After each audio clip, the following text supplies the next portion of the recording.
अगर तुमने ध्यान की बात ठीक से समझ ली तो प्रेम अपने आप जीवन में उतरेगा, या प्रेम की समझ ली तो ध्यान उतरेगा।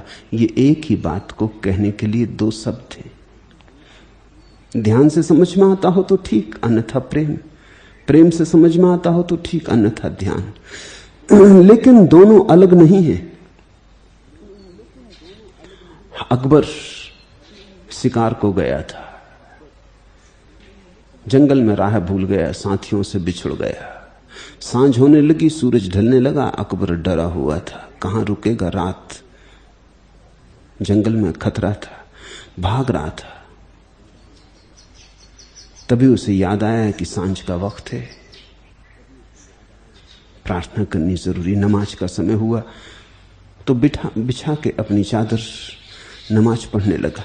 जब वो नमाज पढ़ रहा था तब एक स्त्री, भागी हुई अल्हड़ स्त्री, उसके नमाज के वस्त्र पर से पैर रखती हुई उसको धक्का देती हुई वो झुका था, गिर पड़ा,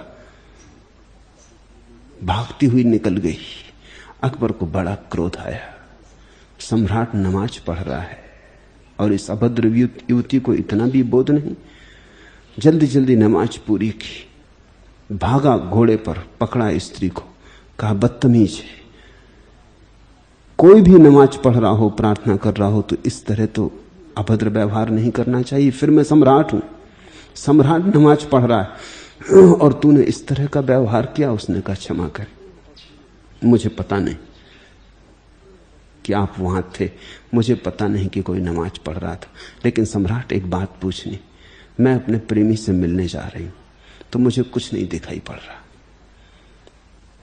मेरा प्रेमी राह देखता होगा तो मेरा तो प्राण वहां अटके। तुम परमात्मा की प्रार्थना कर रहे थे, मेरा धक्का तुम्हें पता चल गया।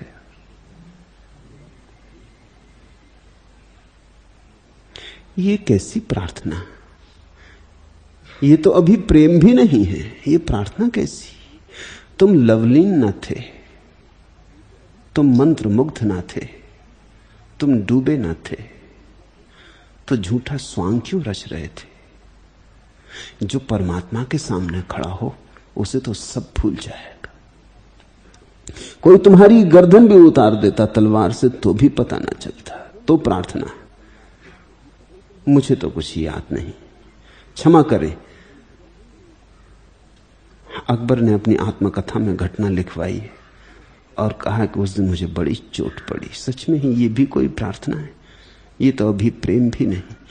प्रेम का ही विकास, आत्यंतिक विकास प्रार्थना है।